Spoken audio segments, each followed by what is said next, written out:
With 1 week to go until the August 10th ban and restricted announcement, it's time to talk about how the Fantasticar broke Magic's healthiest format.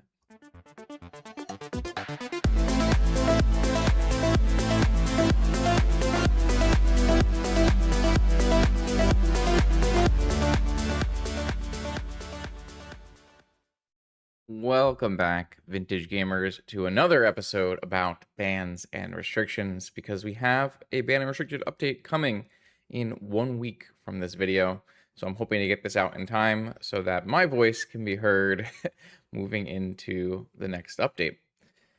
We're going to talk a lot about numbers today. We're going to talk a lot about play patterns, and we're going to go over a lot of the same tenets that we always do when you talk about should cards exist as four ofs in vintage. We're going to talk about things like play rate, win rate, deck meta share, and we'll also talk about things like 16 power and haste on turn one. So we have to start this from where were we before the Fantasticar was printed. We were in a state of exploration, I would say, around the card Flow State. Flow State was a card printed. People immediately knew it would be good in Legacy, but were maybe a little bit hesitant if it would be good in Vintage. And decks were being brewed, like this one by yours truly here in the BNR article. Grixis Tinker deck with Flow States and Stock Ups and Hexing Squelchers, preying upon a predominantly blue-heavy format. Not that other decks weren't good in this format. It's just a very classic vintage format where you're centered around blue decks. So we were, in a state of flux trying to figure out exactly what would be the best deck when the Fantasticar was printed. The Fantasticar was printed basically a week before this BNR was made, and basically at the same time this BNR was made.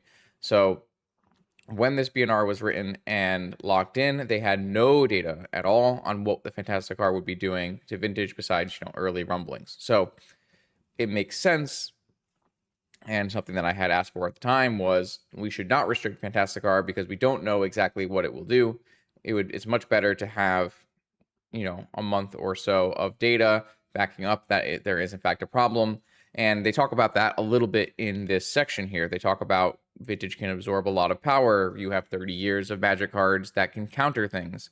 They highlight the initiative, which I think is a really great and insightful thing to highlight, because the initiative, when it came out on Magic Online and in Vintage, was very powerful. It was putting up extremely good results. And over time, the format adapted, play patterns adapted, and the initiative is just a normal part of Vintage now and is not overly dictating what needs to be done inside the format. It is still a metagame factor. Like, you are incentivized to put in removal into your deck so that you're not cold to Archon of Emeria and that kind of thing. But it isn't, a dominating force by any means. And so they said, if the Fantasticar becomes an issue in Vintage, we won't hesitate to take action. And I'm here today to tell you that Vintage, the Fantasticar is an issue in Vintage. And I don't think that is really debatable. We're going to go look at the data to start with, and then we'll look at maybe how we got here and what we want to do to hopefully put us back on track to being the healthiest format again. So I'm going to go over here to the Vintage Metagame dashboard. This is community compiled data from every Vintage challenge on Magic Online. We are going to start by specifically looking at dates after the printing of Fantasticar on the first challenges coming on 6/25/26. And so between 6/25/26 and now filming this video on 8/2, we have 20 challenges of data. We are supposed to have 24 challenges of data, but 4 Sunday challenges at 3 a.m. Eastern did not fire. And actually, overall, attendance is extremely low for vintage events right now on Magic Online. So we only have 4,429 matches of vintage to use here as data from challenges. I would love to have more to be more accurate, but that's where we're at. I think it's worth pointing out that attendance is absolutely low, because that is another factor when you talk about bans and restrictions. You talk about community sentiment, you talk about how people feel about the format, and based on my conversations inside of the Vintage Discord, on Twitter, listening to the Japanese players, overall, People are not excited to be playing Vintage. Many are taking breaks from Vintage until this next ban unrestricted announcement because the format to them feels clearly broken. So let's see if that is the case when we look at the data. We are looking at 20% of the metagame is Raker shops. In fact, a whole 30% of the metagames are 30, almost 35% of the metagame is shops decks. With Rager shops being the core 20% of the metagame, the true home of Fantasticar, and I'll show you that in a second, with a 55% matchup win rate with mirrors, with a confidence interval of 3%. So this confidence interval is too high. What this means is there's a 95% chance that the true win rate is between 58% and 52%. And if it's 52%, that's actually totally reasonable. It's 58%, it's well above the bar that WotC typically places for broken decks. If we are to estimate out the number of mirrors and look at the win rate without mirrors, we see that Raker Shops has a 56.6% win rate, plus or minus 3.5. And that has been true vaguely for the last 5 weeks or so. It started really, really high with win rates over 60%. Then it had a rough week down to like 40% as people over adapted and metagame for it. And then ever since that 40% week, all it's been doing is going straight up and settling here at the place we have it, 56% non-mirror win rate. This on its own, 56% win rate is a thing that happens from time to time in small data sets. That's not absurd, but it is the parameter that WotC has used in the past. We have seen ban and restriction announcements in the past that talk about, oh, this deck had an over 55% win rate against non-mirrors. And that is like the number that we've been cited in the past. And they don't use just challenges. They use paper events. They use leagues. We don't have access to league data, and there aren't really enough paper events. So we try to focus on vintage challenges on MTGO as like the main set of data to use for these things. But that, has its pros and cons as well. But the real kicker here is this 20% meta share. It is extremely hard to have 20% of the metagame be one deck and that deck still be putting up these kind of numbers. These are indicative of a broken deck that is entirely warping the game around itself. And so it's really, really wild that if you go down here and you look at a visualization of the number of players who have played the decks since then, you have far and away the most played deck is Raker Shops, 161. Half as many people have played the second most played deck, Initiative, 10% of the metagame or so. Not a deck that's doing particularly well into this metagame, but it is the one that has seen the next most amount of play. And then when you get down to the third most played deck, Sphere Shops, you're only looking at a 5.5% metagame share. And this is actually below a number that I has set up, but is fairly arbitrary, to be completely fair. I have this thing that I put out onto Twitter when I post data. And it talks like, what are the most played decks and what are the best win rates among the most played decks? And sometimes people ask me, what are those? Because these are just numbers that I picked because they generally show, I tried to make it so they generally show a few decks that are, a significant play rate and a few decks that are doing really well. And so the number that I typically choose here is actually, for most played, it's 6% of the metagame or more. And for win rate, it's above 51%. That's what I choose. And if we're looking at this time period, since the printing of Fantasticar, only 3 decks have a meta share of 6% or more. And that is Raker Shops, Initiative, and Countervine. Sorry, Sphere Shops was the 4th most played deck. Countervine was the 3rd most played deck. Which is, yeah, I just skipped one.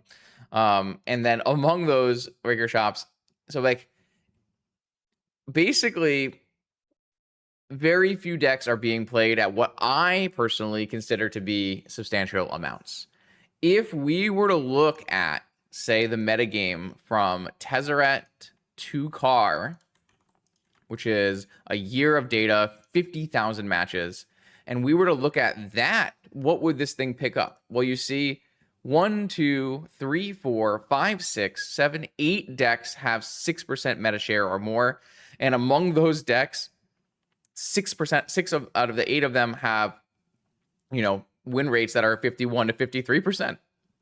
When you look at the decks that are being played here, you see there's 1, 2, 3, 4, 5, 10 decks that look like they're a substantial portion of the metagame. We went from what I would consider to be one of the most balanced, widest, and healthiest formats, 10 decks at 6% meta share or more that are all between 53 and 47-ish% win rate. So they're all doing fairly reasonable. And we went from that to what we have now, which is 2 decks with substantial play rates, maybe 3 decks with substantial play rates, then a bunch of decks with low play rates with very wild win rates because they are so low play. So when you have a deck that isn't played enough, you don't have a solid idea of what the win rate should be. For example, you look at this one here, Luris Breach, 58.3% win rate. That's incredible. Wow, that's even more than Raker. But you have a 6.4% range. It's a crazy variation. We don't know how good that deck is because it's not being played enough. And what has kind of happened is, instead of having a bunch of viable decks, everyone is a small meta share, and they're all kind of fighting each other, for slight gains on week-to-week basis. Instead, you have one S tier deck, Raker Shops, and decks that can beat Raker Shops, and then decks that beat the decks that beat Raker Shops. And so if we go quickly over here to graphs, I have Raker Shops pulled up for, this is 19 of the 20 events. You can see here, there are a few decks that beat Raker Shops. Doomsday, Jewel Shops, and Luris Breach. You have those decks that are pretty confidently beating Raker Shops, but then it's beating everything else to extreme degrees. Even Initiative here, it's a 53%. That one's still plus or minus. That one's still up in the air. It's more of a 50-50 matchup than anything. But basically, you have these decks which Raker Shops beats, and then you have these 3 decks which beat Raker Shops, and then you have all of these decks which, for the most part, can beat these 3 anti-Raker Shops decks. And so you have a very polarizing level 1, level 2, or level 0, level 1, level 2 metagame, instead of a very flat and wide, big A tier metagame, is the way I typically visualize this. And this is all, this is just Vintage Challenge data. So let's go take a look at the one major Vintage event that has been played since Car has been printed, which was the Oklahoma Land Run. You're going to see a very, very similar outlook here on these graphs. 21.6% of the metagame in this event was Raker Shops. A huge percentage, actually mirroring that 20.5% on Magic Online. And a similar, drop off here down to Jewel Shops. Jewel Shops an 8% meta share. So you see here Raker, Jewel, Oath, and Doomsday as decks that are 6% or more. When you start having, smaller player amounts, as 125 players, then it doesn't take as many players to meet those thresholds. But they're smaller player amounts. They're, some of them are a third or even less than a third of the number of Raker Shops plays.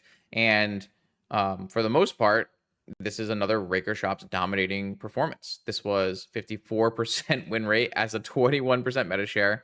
If you do the estimated win percentage of this one, I believe I wrote down it was like 55.7 or 57.7. It was some number that's slightly higher than this as the non-mirror win rate. Forget where I had it written down somewhere, but I lost it. And this is indicative of, like I said, a metagame polarized around an S tier broken deck. You have the deck that beats it with the Jewel deck here, and maybe, theoretically, this Luris Deathrite Shaman deck, though that hasn't super panned out in the long term. That did work in this particular paper event. So you're seeing here with the 2 major data sets we have, pretty much an overwhelming evidence that Raker Shops is at the center of the format as 1/5 of all the decks played, while still winning a restrictable number of matches. So we have to fix this, right? This doesn't bode well for the future of Vintage. You have player numbers dropping off. You have metagame data looking really, really poor. How are we going to fix it? We need to think about, why is this deck broken in the first place, and where is it broken so that we can make the best decision on how to address it. And so let's look at this is a Raker Shops list from prior to Fantasticar. Now, this is just one type of Raker Shops list. Raker Shops has always kind of flown somewhere between aggro and combo. And that's one of the strengths of the deck is you can build it more on the aggro side, you can build it more on the combo side. This is a bit of a hybrid version. So it doesn't play the Patchwork Automatons as aggressive creatures, but it does play Scrawling Crawler, Lodestone Golem, and some Wastelands. And what you have here is a deck that can play a bit of an aggro game plan, but at its core is a Flesh Raker combo deck with 2 Sensei's Tops and Flesh Raker, or a Turbo One Ring deck with Tezzerets.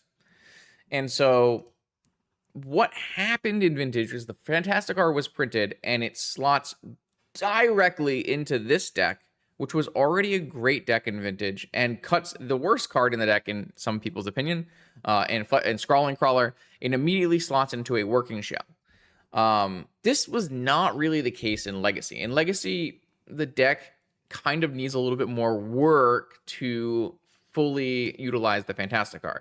This deck is already doing everything you want. It is playing Workshops, it's playing Soul Lands, it's playing the full set of Grim Monolith, the free spells with Tezzeret and untapping. It's already playing 2 Sensei's Tops, which make it very easy to use Car.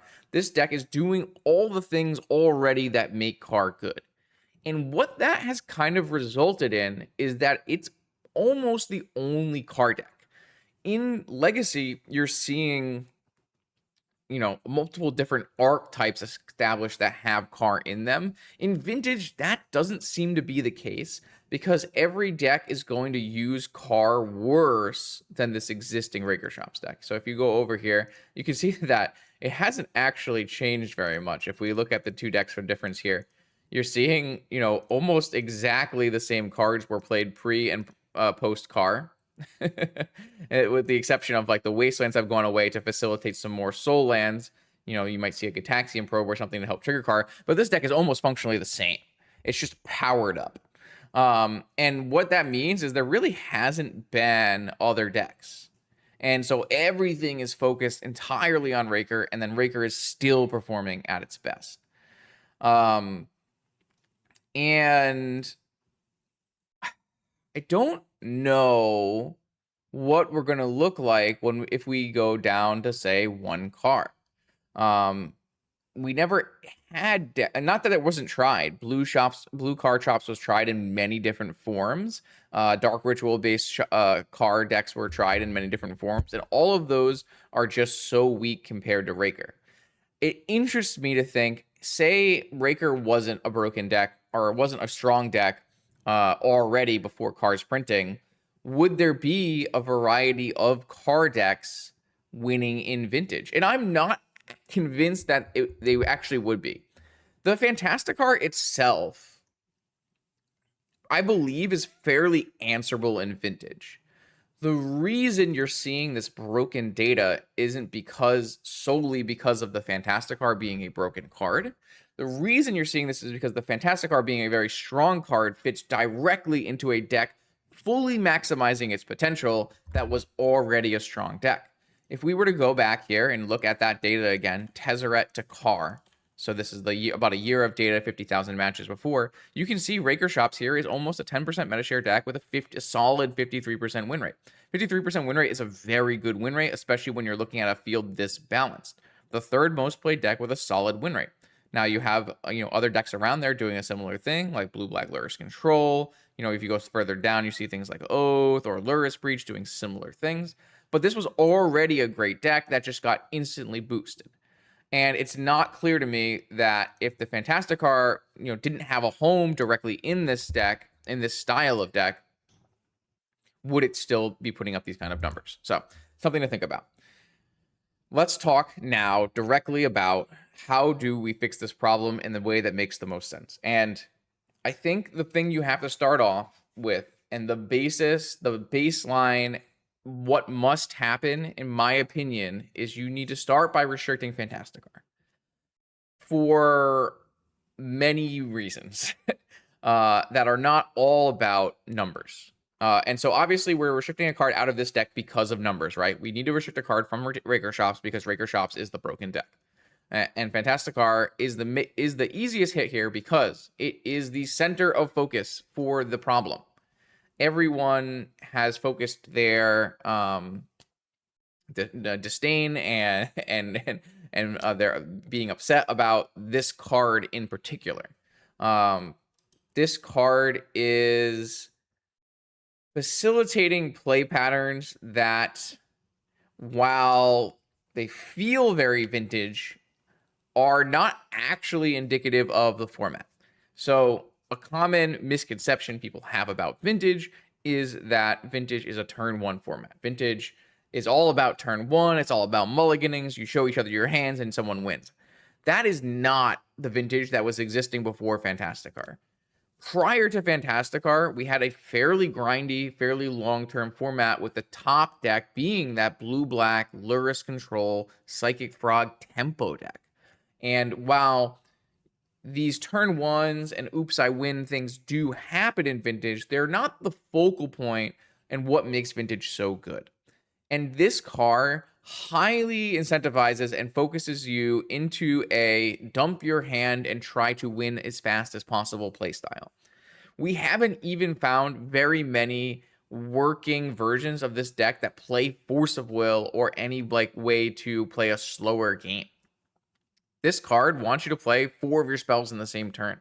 And so you are just incentivized to run all of your cards in as fast as possible. And your opponent, it's just a true force check.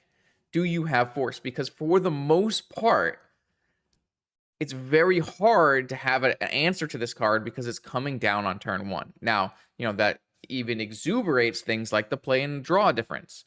If you are on the draw versus this card, you lose almost half your possible answers and things like consigned to memory.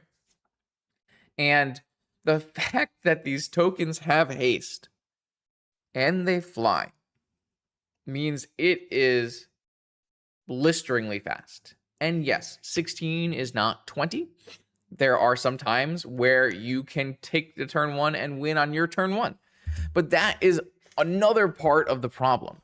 You are pushing towards the best way to counter this card is to also win on turn 1. And so all decks are converging on, we either have to have a pile of counter spells, 30 counter spells, or we have to win on turn 1. And that is really the play pattern issue here. I think there is a power level issue because 16 haste on turn 1 is there's nothing else really like it. So there's a power level issue, there's a play pattern issue, and there's a community sentiment issue. And I think number one thing you do is you start by restricting Fantasticar. And I think there will be very few people who will be upset about that. The question then becomes, where does that leave us? We look at a deck like Raker Shops here that we already talked about was almost 10% of the metagame, 53% win rate, one of the best decks in the format. It gets an upgrade immediately with 1 car. Is this deck still too good after 1 car? It's hard to say, right? This is where you start to get into that speculation area. Is this deck too good with 1 car? What does 1 car do to other decks in the format? If you looked at the other decks in the format, Sphere Shops can play 1 car. Jewel Shops could play 1 car, though it currently plays 0. It's very hard to say how much of decks playing no cars right now has to do with the fact that if you want to be doing car things, you would much rather be doing Raker. If you then only have 1 car, does Jewel and Sphere play 1 car? Doomsday play 1 car? Probably. Tinker plays 1 car, maybe. Initiative, probably not, but it could. It's probably not. Almost all of my testing around spell-based stompy card decks has gone very poorly. So I kind of think it wouldn't try to manipulate its deck in any way to try to play 1 car. Then obviously none of these Lurrus decks are going to play 1 car. So basically the question is, does 1 car buff one of the already best decks to a point where it is, still broken? It probably won't be 56, 57% non-mirror win rate, but what if it's 55? What if it's 54? Is that acceptable? because people have certainly, uh, don't have less of a tolerance now for the broken things that this deck is doing. At its core, this Raker Shops deck is not really interacting with its opponent in any meaningful way. It is just trying to put as many oops I win threats on the table as it can. Whereas, decks like this tend to be, prior to card, tend to be a little bit more palpable, a little bit more classic workshops where, you're attacking the mana base with wastelands and that kind of thing. Might be a little bit more weak to Null Raw, but you can play around that by having some actual creatures, which then makes you weak to removal spells. And it gives players multiple avenues to attack, where a deck like this is all in on doing one thing and you need a very specific kinds of answers. Playing as much Raker Shops as I have in the last 5 weeks, and I have played a substantial amount practicing for Oklahoma City, I have come to a newfound respect for the power level of the One Ring. This is a card that I've previously shot down, I would say, other players' concerns about. And I think that was primarily due to the fact that a lot of the decks that I choose to play don't care too much about One Ring because they are very high power, can win on the spot, where this card takes you that second or third turn to really solidify the game. This card, even somewhat less about the drawing ability, the protection part of this card is extremely detrimental to decks attacking on the ground. Now, a couple of the decks attacking on the ground are not the most fair decks of all time either. This is vintage, so like Initiative and Dredge are actually decks that are attacking on the ground.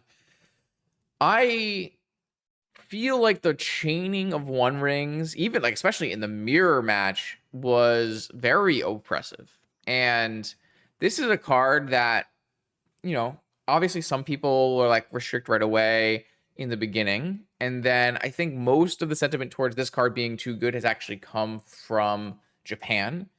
During the last ban and restricted announcement in June, when the format was actually, or before the Fantasticar, when the format was in, so maybe February, when the format was in really good shape, a lot of the Western community has said no changes or unrestrictions.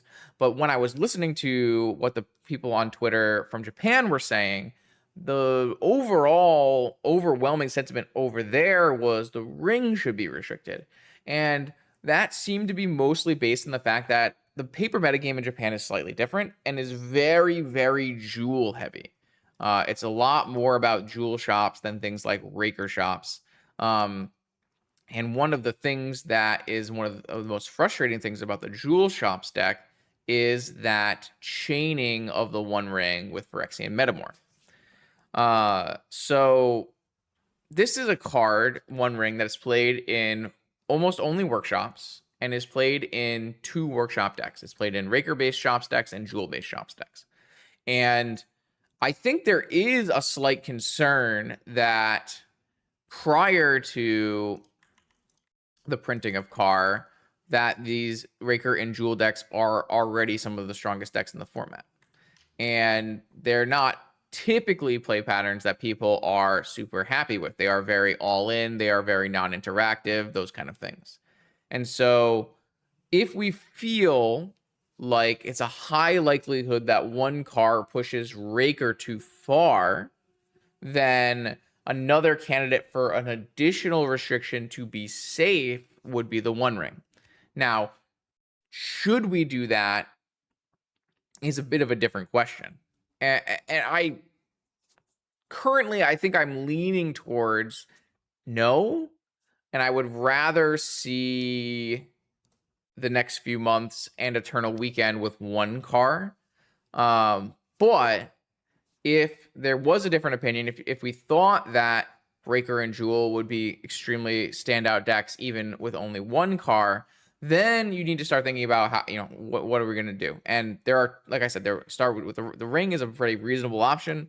The looping of the One Ring is not an ideal play pattern in which, has been realized and pointed out in other formats. Modern was one that I think was a pretty good example of that. But there is another logical restriction here if you wanted to tone down these style decks. and one that makes a lot of sense within the framework of what has already been restricted in Vintage, and that would be Grim Monolith. Grim Monolith is 2 mana to make 3 mana with some ability to untap with your things like Tezzeret and Manifold Key. And Grim Monolith is the source of a lot of the most problematic car-based draws. Because Car can be played with Workshop and Monolith and Ancient Tomb prior to the 3rd spell, it's very hard to Mind Break trap the Fantasticar. It's played a lot of the times in the 1st or 2nd spell. And Grim Monolith is a fast mana rock that is facilitating a lot of these broken artifact-based combo decks. It wouldn't surprise you, to see Grim Monolith on the restricted list when you see things like Manifold on the restricted list. Now, obviously Manifold quite a bit stronger than Grim Monolith, but it's in the same vein, right? These are cards that are doing very much the same thing, and when you have that 2 or 3 mana based off of artifacts from your lands, the 2 mana cost of Grim Monolith is not particularly prohibitive for only this deck. Whereas an island-based, Moxen-based big blue deck can play Mana Vault, for the most part, they choose not to play Grim Monolith. That's not to say that, a blue island Ancient Tomb deck hasn't ever played Grim Monolith, but it is utilized at its peak efficiency by these decks that are playing Mishra's Workshop and cards like Tezzeret and Manifold Key. So I think if you wanted to continue to cut the power level of these decks, especially as WotC continues to print powerful colorless cards like Glaring Fleshraker and Tezzeret Cruel Captain, one of the ways that these powerful colorless non-artifact cards are even played is because of Grim Monolith. You have access to Ancient Tomb to play Tezzeret and Fleshraker, but Workshop does not cast either of those cards. And so to facilitate those cards, you have to play those monoliths. And there kind of lies a question of, if you were to restrict the 1 card, which I think we're just going to stay as the baseline is what we're going to do, and you restricted a monolith, and you restricted a ring, does this deck survive? Does Jewel survive? Are those decks still metagame players? Because I don't think it's super reasonable to destroy the whole deck when you don't currently have data supporting that the deck is too powerful, right? We currently don't have data of what a 1-card Fleshraker deck looks like in the format. How good is the Jewel deck in the new format? How good is any deck inside of a format that has 1 card? We don't know. But I think it's very reasonable to guess that those decks might still be too powerful, and that's why I'm bringing these options up.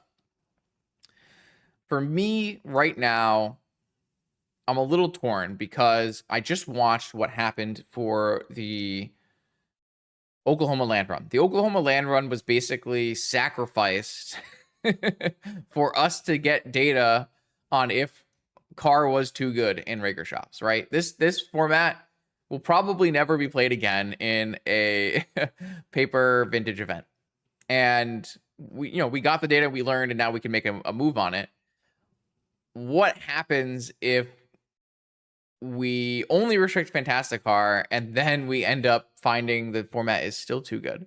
Raker and Jewel and these decks are still too good. And then we're sacrificing Eternal Weekend? Are we sacrificing all 3 Eternal Weekends? But it just doesn't seem very likely to me. It doesn't seem likely to me that 1-card Raker shops is too much. So we should try. We should take our 1 restriction with the acknowledgement that if it is still a problem, if 1 card still is impacting Vintage in a negative way, that we can address the decks that it makes too good by addressing those decks at a future date. I think that makes the most sense to me. I'm kind of, talking through this as I film here. I didn't write a script for this video. I just kind of wanted to let the thoughts flow. And I kind of almost think I went into this video with the idea that I did kind of want to see monolith or ring restricted. And I don't think I would be upset if they ever if they restricted a ring or restricted monolith in addition to car. But I also don't know that it's a necessary step. And I though WotC is not. I am kind of a firm believer in the ban list restricted list should be as small as possible. I like that approach. I know that's not a goal for them, but I think it should be a goal for a format like Vintage. It should be part of Vintage's identity, which is why we've been, as a community, we've been pretty vocal about trying to get unrestrictions in the past, which are not always the first thing that happens. I guess that's a good point to bring up is people could say, what about unrestrictions to try to balance this format? And I think I would point to one, I'm not sure there are unrestrictions that go to a point where balancing this format. And two, it doesn't solve one of the main problems here, which is play patterns. Vintage should have turn one kills. That's part of Vintage, but it shouldn't be the boogeyman format that people think it is. And I think that's a general idea for most Vintage players is they want to have access to these powerful cards, but they also want to have the decisions matter and want their games to go longer than one turn. Give people the ability to play with these cards back and forth rather than just taking damage on turn one and losing.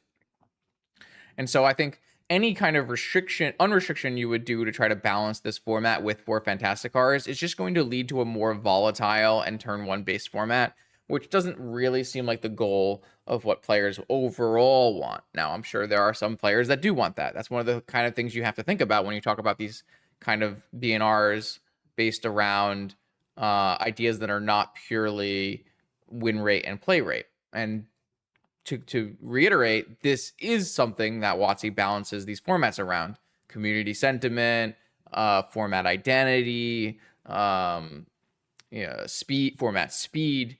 These are all historical things that they've cited in the past are main factors in what they're trying to curate with the format experience. So I don't think it makes sense to do anything with unrestrictions at this time. Prior to the printing of Car, we were talking about a bunch of non-Luris card unrestrictions, things like Narset and Mentor. And I think those kind of attempts to, do small format shakeups, incentivize different kind of decks than the ones that are being played, don't make sense when you are currently trying to fix an issue. Right now, we need to fix the issue of Raker Shops. And if we end up back in that format from prior to Raker Shops where we have those 10, 12 viable decks that are all very balanced, that's when you can do small things like, unrestrict a little bit of a card here, unrestrict a card there, maybe push this one that way. Those kind of changes make sense when you're trying to, facilitate, small shakeups in a more stagnant format. Right now, we have to, cut off the limb, as it were. Anyways, so I think I've rambled for a bit too long on it at this point. So hopefully I was able to make my general sentiments clear. For data and reasons, the Rager Shops needs to have a card taken out of it, and there's no compelling argument to not hit the car as the very first thing we take out of it. If that ends up being not enough, which would surprise me if it was at the same level as this, then the cards I would look to take out after that are the One Ring and the Monolith. Unfortunately, the next announcement is in between Eternal Weekends North America and Europe, so it doesn't leave us with a lot of room to make a mistake in terms of not hitting enough cards, but I think that is just part of what is what these banner restriction announcements look like when they have these predetermined dates. I'm not huge on the whole predetermined date thing, but it also isn't. It has pros and cons, and no matter what you choose, there are pros and cons for each and every format. So I don't think I want to harp on that too much, as it's not something I'm currently affecting. So yeah, what do you guys think? Do you want to have They're Fantasticar restricted? Do you think there needs to be more restricted than just the Fantasticar? Let me know in the comments below. I hope to join you for more vintage videos next week without 4 Fantasticar. I'll see you then.